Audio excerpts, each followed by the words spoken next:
Hi, everybody. I'm Anton Gunn. I'm so excited about being on a Sharks Perspective. Make sure you tune in and check out this episode.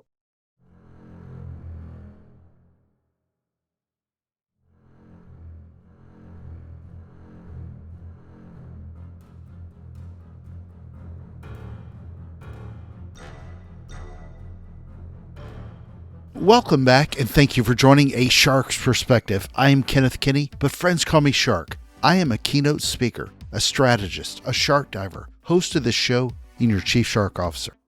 Are you the kind of leader who has some real understanding and appreciation of the sacrifices that people are making, and also the pain and hardship associated with those sacrifices that you may be asking them to make? Even with strong guiding principles, it's often hard for leaders to truly understand what they're asking of others, especially as they're trying to break down barriers in order to build a world-class culture. Your message might be just right, but others may question your authenticity and validity as the messenger. So what do you do when sometimes you just have to lead?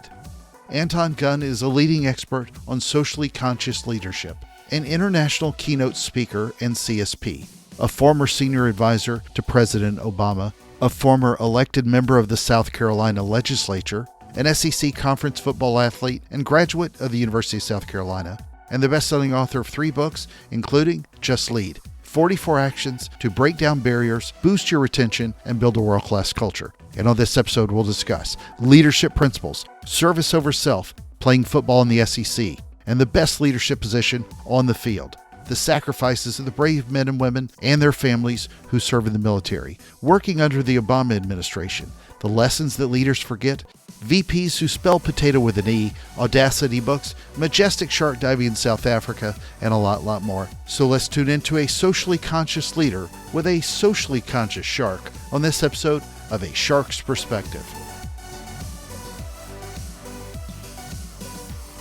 Anton, welcome to A Shark's Perspective. If you will, tell us a little bit about your background and your career to date. Great. Thanks, Shark. So I'm Anton Gunn. I help leaders and organizations build diverse, high-performing teams and a world-class workplace culture that you can easily identify, because the leaders in that culture are leaders that everybody admires, and the employees are people who never want to quit because they're valued and respected in the place that they work. So I've been doing this type of work for about 25 years. I've done it in corporate America.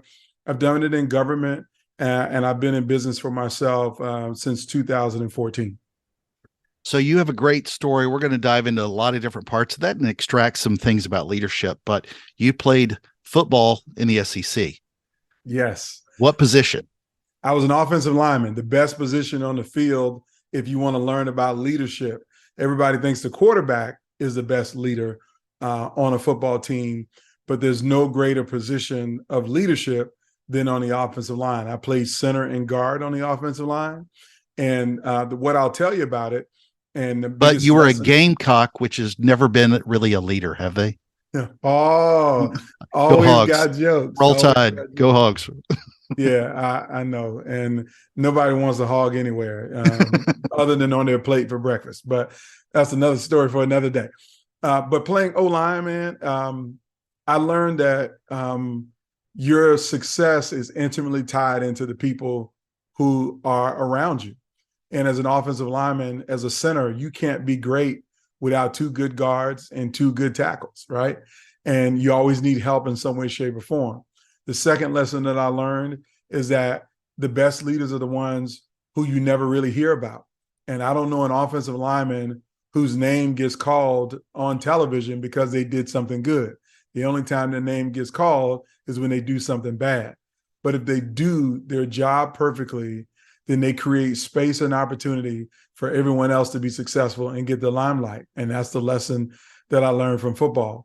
And the final lesson that I learned is that leadership is sometimes doing the tough, hard, ugly work that doesn't look cool, that doesn't look fun. And as my 17-year-old daughter says, it looks like y'all just running into each other for no reason. And that's what it is sometimes in leaders, not the glamour all the time. It's the tough stuff that nobody wants to do. So I learned a lot of lessons playing college football, good and bad. No kidding. So best football moment you ever had? Best football moment is at the University of South Carolina. We didn't win a whole lot in my 4 years, but my last season, we played in a bowl game in Miami, Florida, in Joe Robbie Stadium. It was the CarQuest Bowl in 1994, 95. And we won 24-13 over West Virginia. And it was actually the first time in history that the University of South Carolina had won a bowl game. Now, we won a lot since then, but that was literally the first time we won a bowl game. So I would say that's my best college memory. Who was your coach then? Is it Scott? It was Brad Scott. Yes, Yeah. it was Brad Scott. The Yes. Sparky got booted out. Yeah. Yes. Yeah, and had some good coaches later. So let's talk a little bit then about what you learned from leadership with the military. And I say that because your father was in the military. I read that, and God bless your brother was killed from an Al-Qaeda terrorist attack on the USS Cole. And I'm sure this has been a really important thing that's impacted a lot of your life. Did you serve? I did not. Yeah. Let me just, unpack this a little bit. So not only did my dad and my brother serve, but my grandfather and my great-grandfather. So I'm a fourth generation military brat, so to speak. And all of my uncles served. So my uncle was a Korea War veteran as a Marine. My dad's second oldest brother was in the Army, Vietnam, and my dad's baby brother was in the Army. And I got cousins who were in the military all across the board. So for us, the responsibility is to serve first before you do anything else. It's no greater calling than to put on a uniform to serve your nation. Now, Amen. I didn't do that because my dad encouraged me to go to college. He says, son, you got all of these schools who are recruiting you to play football, go to college. If you can go to college and play football and maybe go to the NFL, that's what you should do. And if you don't go to the NFL, you can think about the military later. And later never came for me. I went to college and played football, got out and, started my career in the nonprofit sector, which is another service aligned industry, and then went into politics. And that's where I took my oath of office, is to serve my nation as a public servant and not as a military official. But what did you learn from your family being surrounded by people that were in the military? Because I know that's probably impacted a lot of what you discuss on stage as well. Oh, yeah, totally, man. So number one is that you have to appreciate the dimensions of diversity. My grandfather, when he was in the Army, he was on the Army's baseball team. He played in the Army Special Services, the baseball for the Army. In the division that he was in was the first racially integrated unit in the United States military. And what I learned from my grandfather is that it didn't matter your race or what city you grew up in, whether you grew up in an urban community or in a rural community, that we were all there together on one mission, on the same page to get the job done.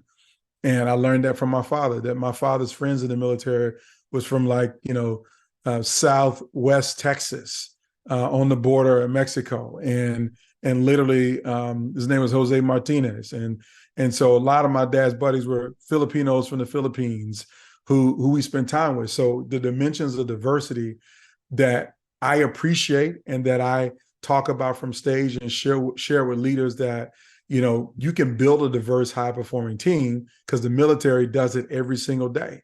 So even if you see two guys who might be the same race, same gender, and, grew up in the same city, they could have multiple dimensions of diversity. And it's the job of a leader to pull those things together, get the best out of everybody, but make sure everybody's focused on the same mission, that they communicate effectively, and that we all work to achieve the goals. And so those are some of the few lessons that I learned from military life.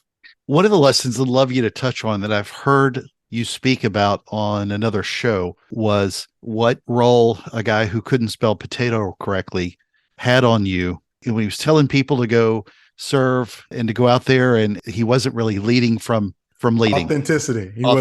Yes. Or for spelling.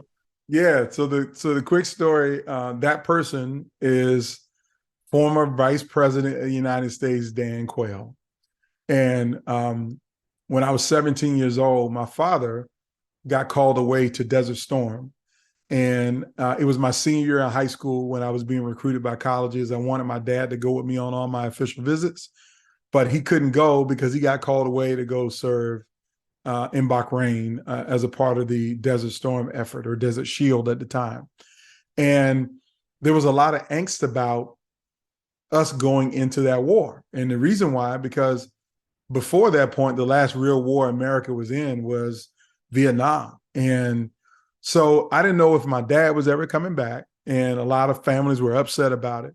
So President George H.W. Bush decided to send his vice president around the nation to give speeches on military bases to inspire and empower families to be supportive of their loved ones going to war. Well, I got to that event and learned that Vice President Dan Quayle was coming to give us a speech about why we should support our loved ones and support them being in combat and serving the country. But I learned that he was a draft dodger.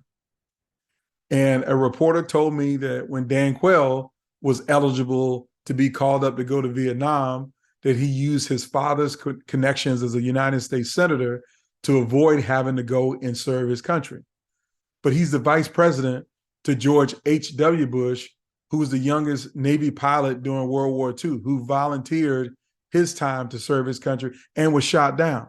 So you got a president who's authentic about his commitment to military service, my father who's authentic about his commitment to military service, but the vice president is trying to tell us to be supportive and okay with our loved ones serving and do their duty when he didn't do his duty. And it pissed me off to the highest epistivity is the best way I put it. And I let him know in no uncertain terms when he was shaking hands along the rope line, and almost got myself arrested by the Secret Service because I didn't shake his hand kindly at all. I literally tried to snatch his arm off because I was angry at the hypocrisy of him telling me to be happy about my dad going away, but yet he wasn't willing to go away and serve his country. Do you look at that any differently today than you did then? I mean, because your dad knew what, and God bless your family for the service and sacrifices they made. Your story is very similar to mine. Mm-hmm. I all the time think about how the struggles so many people had during the pandemic pale in comparison to what my grandfather, my father, my uncle, all those people that went through Vietnam and before, all the way back to World War II. But when you look at that today, most of the leaders today, especially in politics, there's only, I think, roughly 29 that I remember presidents who actually served in the military. Mm-hmm. Our current president and vice president didn't. Mm-hmm. As a leader, where do you look at whether or not they have to have been there to do that? Yeah, so I don't look at it differently in this respect. I don't look at it that you have to put on a uniform to be a leader and to be able to deliver that kind of message. But what I do believe is you have to have some understanding and appreciation of the sacrifice that people are making, and also the pain and the hardship associated with that sacrifice. Great point. Yeah. And I think the challenge is that we have as a nation right now is that during World War II, 1 out of every 2 Americans had someone who served during World War II, 1 and 2. But today, I think it's less than 5% of Americans who actually know someone who served in the United States military. Now, I also think that that lack of connection to service, particularly to military, gives people a false sense of what it actually means to be a patriot and what it means to care about this great nation of ours. And you know, you look at our politics today and all of the challenges that we have in politics, it's because that we don't have enough people who have an appreciation for the service and the sacrifice of what it means and how sacrosanct it is for us to have the democracy that we have. And so I don't think you got to serve, but, you know, my example with the current president of the United States, that, you know, his son put on a uniform. Mm-hmm. And after 30 years of public service, you know, he's chaired the Foreign Relations Committee. So he's had to go and spend time in combat zones with our troops. So he has some appreciation of it, and maybe not the same as putting on a uniform. But I think the point is that we need leaders who have some appreciation of service over self and knowing what it means to recognize that. I was telling my 17-year-old daughter the other day that I really do believe that everybody should have to serve at least 2 years. And I know we have AmeriCorps and all these other things, but I'm not talking about domestic service. That is important too, and I think that's really important. But I think if you look at some of the strongest nations in terms of their innovation, in terms of their pride about who they are and what they do, and not necessarily uniformity, but the appreciation of what binds them all together, are nations in which everybody's required to serve 2 years. South Korea being one, Israel being another. That national commitment to service is something that binds them together. And I wish we had more of that. BTS, which they were breaking up anyway, but they're serving in the military. Correct. I don't know how much I trust that military. Yes. Still, yeah. I agree with you completely.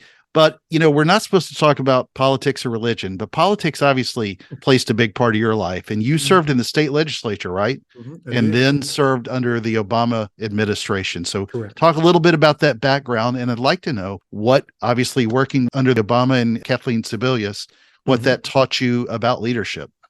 Yeah. So great points to dive in deep on. So I never endeavored to be into politics at all.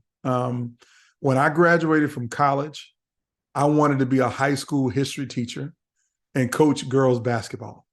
Now, why did I want to coach girls basketball? Because they play a better brand of fundamental basketball than guys do, who like to jump up out the gym and don't make good bounce passes and don't make good chest passes and don't know how to make a layup to save their lives. So I wanted to be a high school coach and a teacher. That's all I wanted to do. But through a series of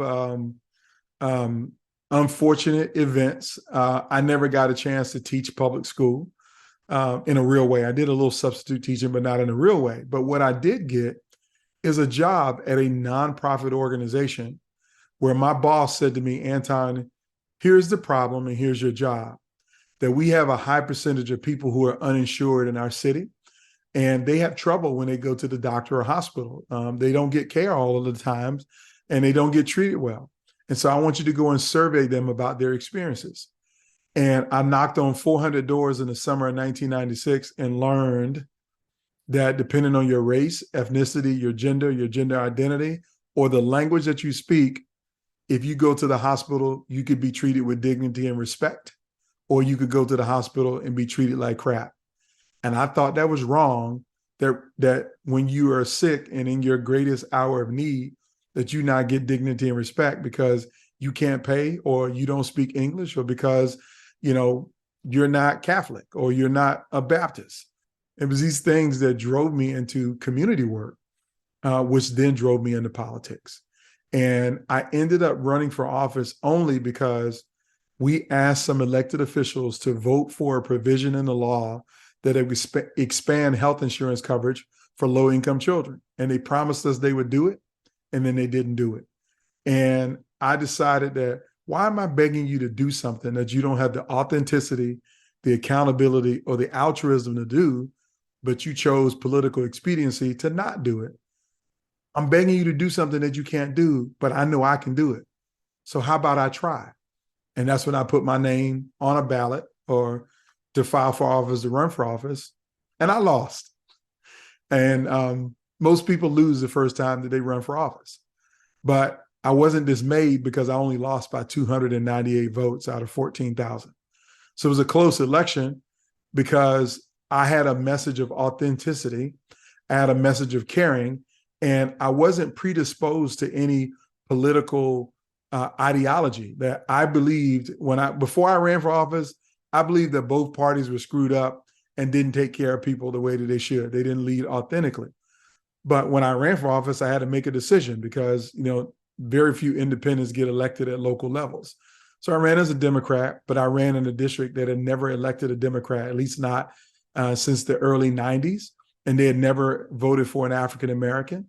And here I was in 2006 and 2008 running for that seat.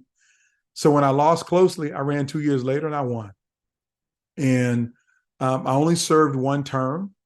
And I did a lot in my one term. I introduced over 200 pieces of legislation. I got some budget amendments passed, did some things for veterans, literally tried to change the state's tax code for veterans who were serving in combat when they had rental property that they were trying to rent out. So I did a few things, but I had a higher calling on my mind and my heart that I was making a difference in my state, but I wanted to make a bigger difference. And that's how I ended up working for the President of the United States and serving in his administration. But the three quick lessons that I would tell you that I learned is that the Bible has a great scripture that says the greatest amongst you will be your servant. And that's at all levels. Servant leaders can be in the military, or they can be in public service. They can work in the nonprofit sector. They can work in ministry. But serve is what I was attempting to do, and my only goal was to serve. That's the first lesson. The second lesson that I learned in public service is that government has the power to do so much good. And it's not just power, but it's the empowerment that government can provide to all of us, that it can equip us with the tools, the information, and the resources for us to determine our own destiny. And that's the role of government. It's not to turn a profit. Government is not a business and shouldn't be a business. Business is about returning for the shareholders who are invested in it. But all of us are invested in our government. That's why we pay taxes and support entities that do collect taxes. So our job is to take advantage of it. So government should be to empower people. And then the last thing that I learned, not just from Barack Obama or my time in the legislature, but every decision you make in government is not about you and not about right now, but it's about legacy. And that is, if you think about these five names, George Washington, Thomas Jefferson, Abraham Lincoln, Theodore Roosevelt, Franklin Roosevelt, and I'll give you one more, John F. Kennedy. All six of these men are all dead and gone. And they've been dead and gone for a very long time. But as you and I sit here and have this conversation today, we're able to have this conversation because it's built on the legacy of decisions that they made while they were president. That GPS and the National Weather Service was because we chose to go to the moon after he gave a speech, Kennedy gave a speech at Rice University in 1963, okay?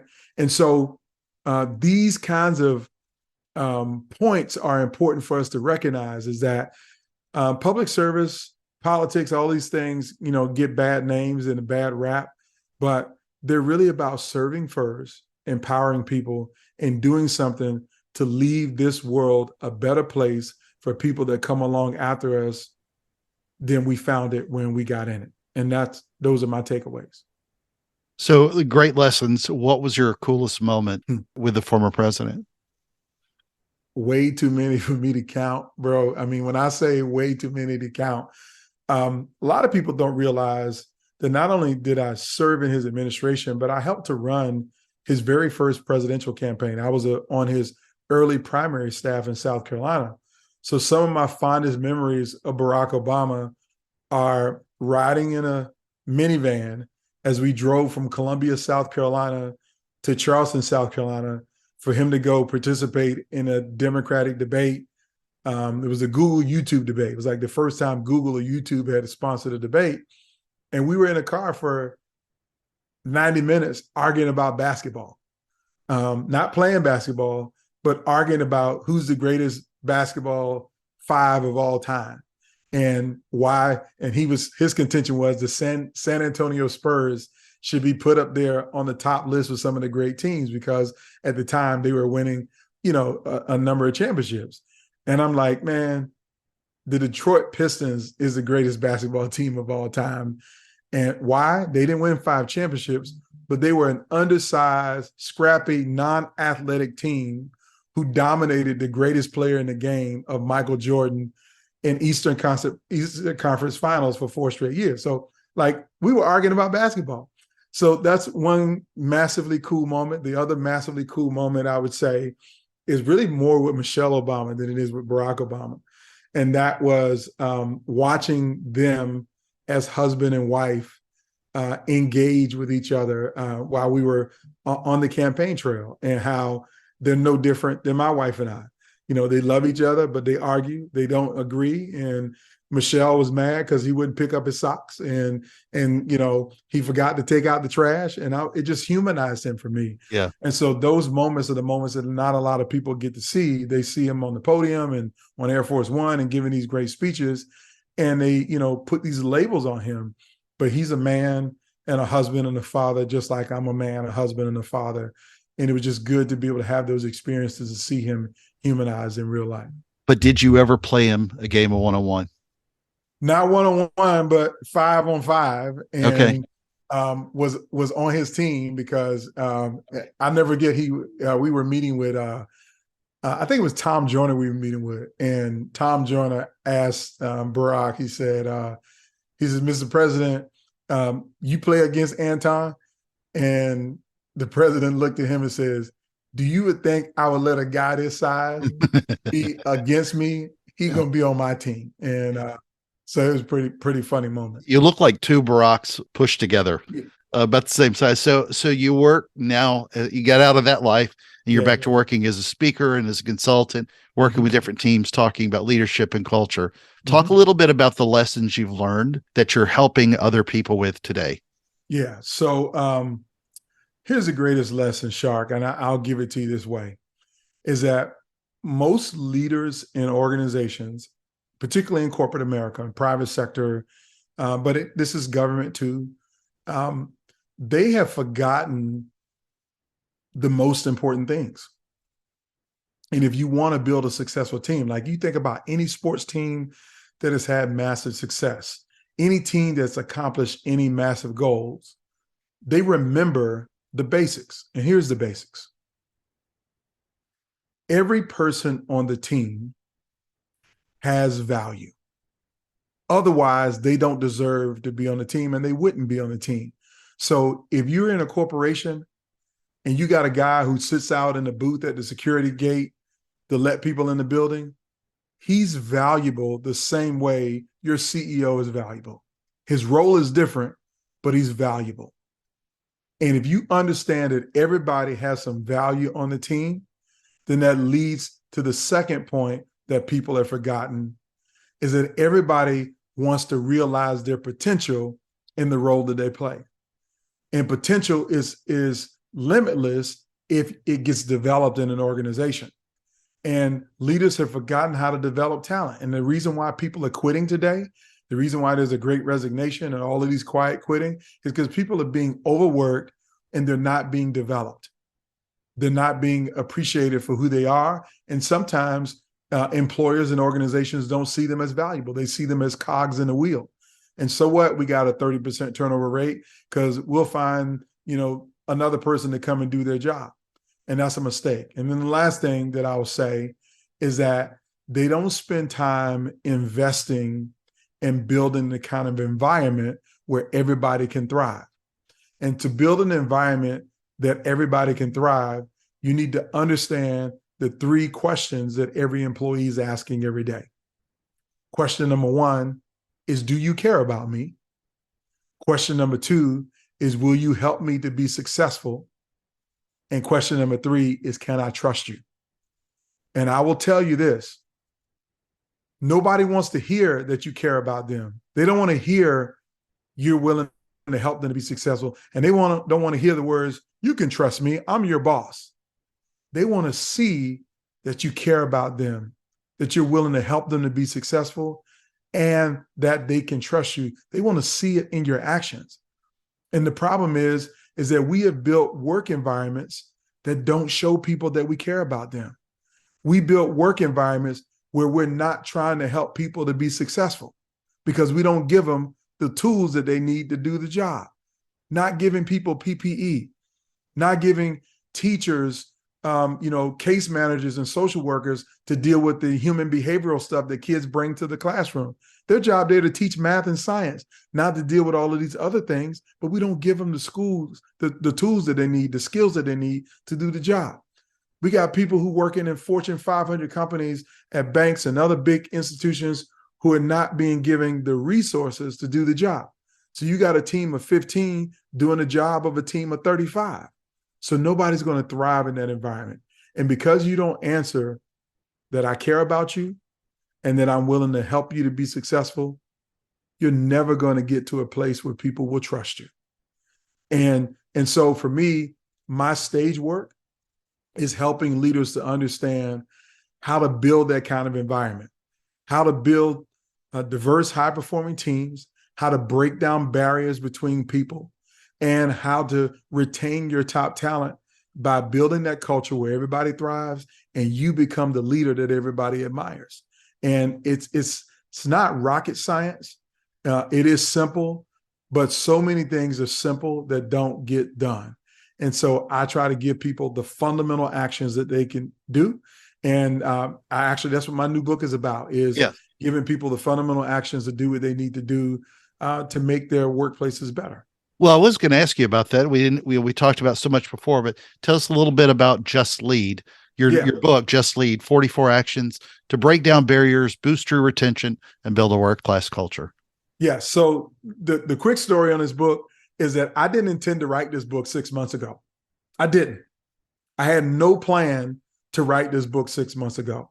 However, after keynote speaking at the conferences, getting direct messages on LinkedIn from people asking questions about the struggles that they were having, people hearing my content from the stage, responding to my blog posts and my YouTube videos, I started to get the same questions over and over again.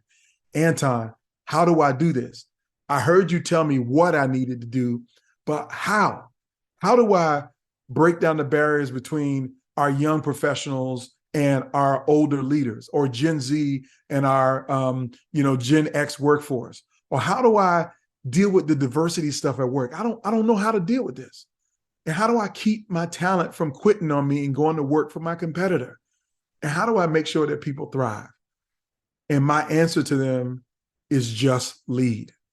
And this book has 44 simple and direct approaches that if you implement them, you will build the culture where everybody thrives.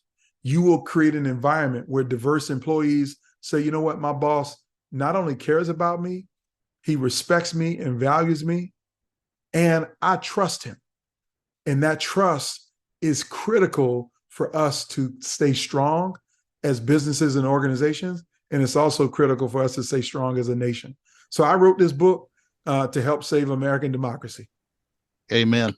Well, Anton, I ask this of all my guests, and you're luckily in South Carolina. I don't know if you go to the beach as much, Myrtle Beach area, but what is your favorite kind of shark and why? Do you have any good shark stories being so close? Great white sharks.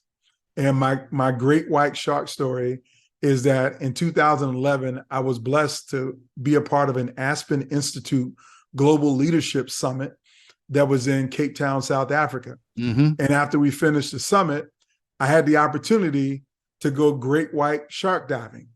And I went, and it scared the bejesus out of me. But it was so majestic to see the power, it was like seeing a dinosaur breach the water to see a great white shark jump in the air.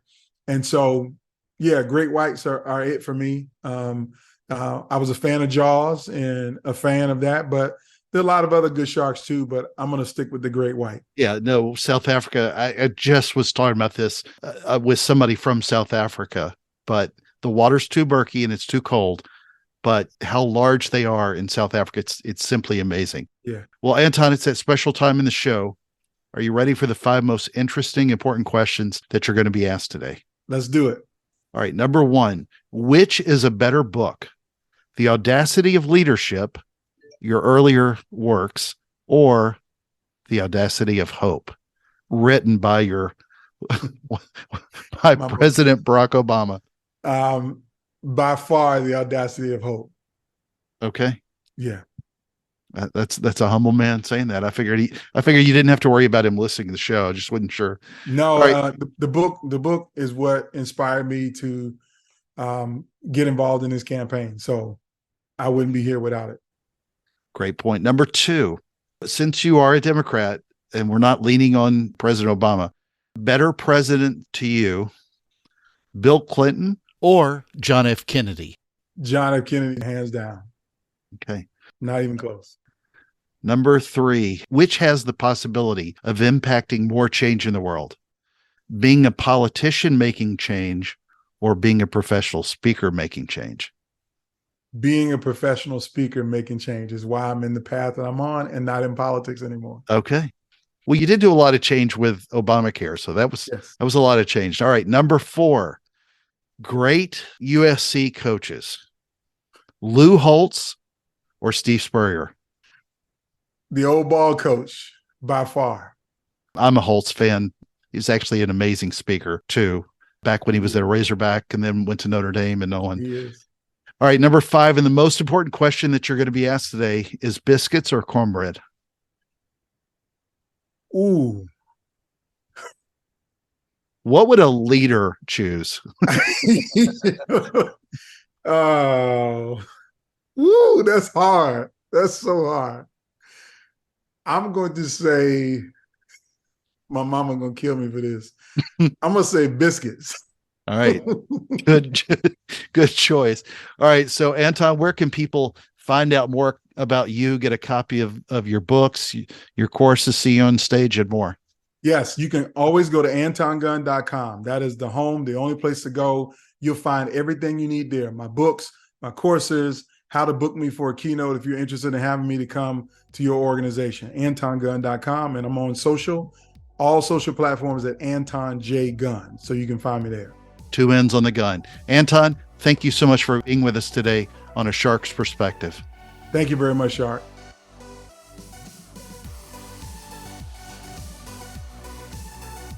So there was my conversation with Anton Gunn, a leading expert on socially conscious leadership, an international keynote speaker and CSP, a former senior advisor to President Obama, a former elected member of the South Carolina Legislature, an SEC conference football athlete, and graduate of the University of South Carolina, and the best-selling author of 3 books, including Just Lead, 44 Actions to Break Down Barriers, Boost Your Retention, and Build a World-Class Culture. Let's take a look at 3 key takeaways from my conversation with him. First, we spoke about leadership in football as the example. He talked about being an offensive lineman and reminded us that on the field and off, the best leaders are the ones you never hear about by name. As he said, sometimes it's the tough stuff no one ever wants to do.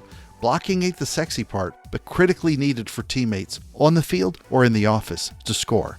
Leaders sometimes have to block, even though we always want the ball. Second, God bless the men and women that serve our military, and a big thank you to those who supported them, especially their families. Another reminder that we shouldn't forget the events like the bombing of the USS Cole. Anton's family sure won't. I thank all those who serve, and I so love the lessons he spoke about with diversity and how the military does it. So many people come together from different backgrounds with different ideas, but they're supporting a common goal and a common mission. It would sure help if we could all come together better as a people. We're so divided. But he also speaks about the powerful lesson for leaders who ask from others. And the message he shared was that you, and I'll quote, have to have some understanding and appreciation of the sacrifice that people are making and also the pain and the hardship associated with that sacrifice. So true, whether it's a sergeant or a manager. An appreciation of service over self will definitely help bridge some of that gap. Third, Anton says that the most important lesson for a leader is to learn that everyone on the team has value. And that leads to the second point, in that everyone wants to realize their potential in an organization. He says that leaders have forgotten to develop that talent, and they don't spend time investing in creating an environment where everyone can thrive. It'd be hard to argue with a lot of that. Despite many people's and many leaders' best intentions, it's still the way that so many feel. Got a question? Send me an email to kenneth@asharksperspective.com. Thank you again for the privilege of your time, and I'm so thankful to everyone who listens. And I'll close with a couple of verses that we discuss. The greatest among you must be your servant. Whoever exalts himself will be humbled, but whoever humbles himself will be exalted. God bless and go in peace, friends, and join us on the next episode of A Shark's Perspective.